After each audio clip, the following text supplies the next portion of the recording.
আজকের দাবি দেওয়া হলো, যোগাযোগ মাধ্যমে দেখছেন আমাদের মোবাইলের বিজনেস নিয়ে এই অভ্যন্তরীণ সরকার যেই পদক্ষেপগুলো নিছে তার ভিতরে আপনার এনইআইআর সিস্টেমটা, এই এনইআর অভ্যন্তরীণ সরকারের স্বাগত জানায়, কিন্তু এটার সিস্টেমটা চেঞ্জ করতে হবে এবং আনঅফিসিয়াল সেটগুলোর যেই ব্যাট বাড়াইছে আপনার 50%, এটা কমাইতে হবে।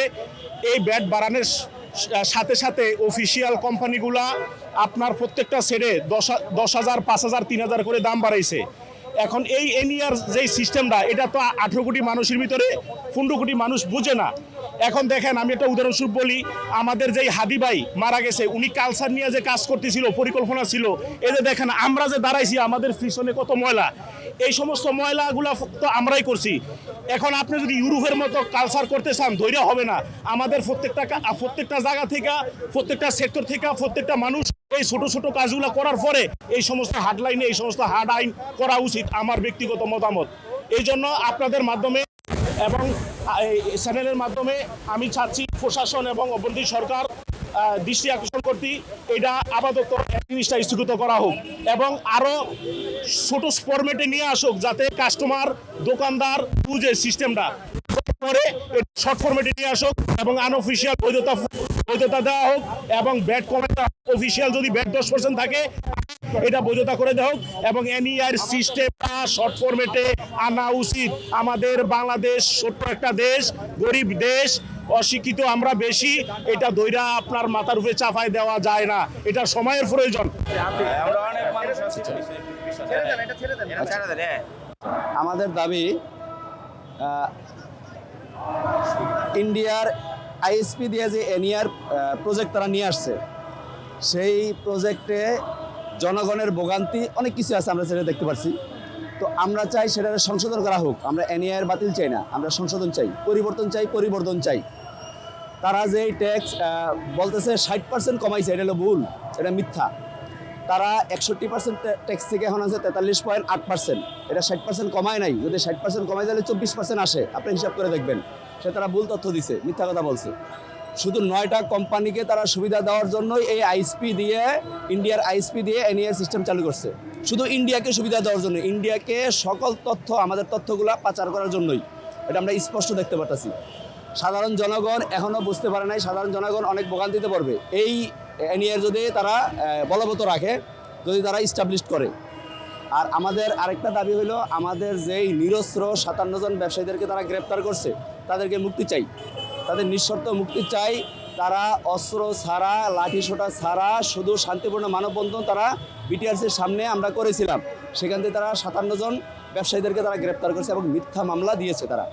এবং আপনারা দেখছেন কাউরান বাজারে শান্তিপূর্ণ মানববন্ধনে তারা কিভাবে পুলিশে গুলি, লাঠিসোঁটা, টিয়ার শেল দিয়ে আমাদের ব্যবসায়ীদেরকে আহত করছে এবং এক ব্যবসায়ীর বুকে পর্যন্ত এই রাবার বুলেট লাগছে, সে এখন হাসপাতালে ভর্তি আছে। এখনও আমরা এটা সঠিক বিচার চাই, সঠিক তদন্ত চাই। আমরা আজকে আমাদের এই দীর্ঘ সময় ধরে, বিগত 3 মাস ধরে আমরা রাজপথে যে ন্যায্য আন্দোলন নিয়ে দাবি জানাচ্ছি, শান্তিপূর্ণভাবে মানববন্ধন করে আসতেছি, সেই ধারাবাহিকতায় আজকে আমাদের ব্যবসায়ী ভাইদের 57 জনকে অন্যায়ভাবে গ্রেপ্তার করে জেলে রাখা হয়েছে। তাদের নিঃশর্ত মুক্তির দাবিতে আজকে আমরা এই রাজপথে দাঁড়িয়েছি। পাশাপাশি যে সিন্ডিকেটের মাধ্যমে এনআইআর সিস্টেম চালু করে এই দেশের প্রায় 20,000 ব্যবসায়ী, যাদের অধীনে প্রায় 20 থেকে 25 লক্ষ পরিবার জড়িত, তাদেরকে রাস্তায় বসানোর যে পায়তারা চলছে, সে অবৈধ সিন্ডিকেটের বিরুদ্ধে প্রতিবাদ জানানোর জন্য আজকে আমরা এই শান্তিপূর্ণ মানববন্ধনে উপস্থিত হয়েছি। আজকে আমাদের দাবি, আমাদের আজকে 57% ব্যাটে থেকে এখন 44% ব্যাটে আজকে আমাদেরকে নিয়ে আসছে, 43.8, এখন 43.8 বর্তমানে আমাদের যে এই দাবিতে আমরা আজকে এই মানববন্ধন করতেছি। মিরপুর 10 নম্বরে আমাদের বিভিন্ন, আজকে সারা দেশে সব জায়গায় আমাদের মানববন্ধন সমাবেশে সুন্দরভাবে মানববন্ধন করতেছি। আজকে আমরা রাজপথে এই সিন্ডিকেট যারা আছে এই সিন্ডিকেটের বিরুদ্ধে আমরা আছি। এই সোনার বাংলায় কোনো সিন্ডিকেট থাকবে না। আমরা চাচ্ছি না যে এই সোনার বাংলায় কোনো সিন্ডিকেট থাক।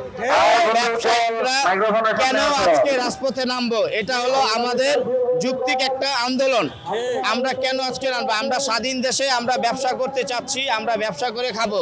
আমরা কেন সিন্ডিকেটের আওতায় আমরা থাকবো? এটা আমরা জনগণের কাছে আমার প্রশ্ন আর কি, ব্যক্তিগতভাবে।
সবাই লাইনে